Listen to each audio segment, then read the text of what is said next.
Hello বন্ধুরা, তো আমি আজকে চলে আসলাম ফরিদপুরে। তো আমি সেই অহনার সাথে দেখা করতে আসছি। এখন রাত প্রায় 12টা বাজে। তো আমি এখন অহনার সাথে দেখা করতে আসছি। দেখি সেই বট গাছের তলে বলে অহনাকে দেখা যায়। তো দেখি সেই অহনাকে আমি দেখবো আজকে। তো আমি দেখবো এবং আপনাদেরও দেখাবো। এই যে একটা বট গাছ, এই যে অনেক বড় বট গাছ।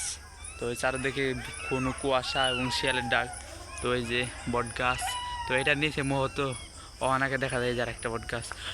ও হো না, কিচ্ছু কথা বলো না বন্ধুরা, ওটাই তো অহনা, তাই না? ওটাই তো অহনা, তাই না? হ্যাঁ হ্যাঁ, এই অহনা, আজকে তোকে আমরা দেখে ফেলছি। তুই প্রচুর পরিমাণে টিকটকে ভাইরাল আছিস, বুঝছিস অহনা? আজকে তোকে আমরা দেখে ফেললাম। ও না, কিচ্ছু কথা বলো না। এই যে সেই অহনাটি, অহনা আজকে দেখি জ্যান্ত হাঁটাচলা করছে। ও সেই অহনা, সেই তোমাকে আজকে আমি দেখবো। আজকে তোমাকে আমি মূলত নিয়ে যাবো অহনা, বুঝছো? ওকে, তো বন্ধুরা ভিডিওতে এই পর্যন্তই।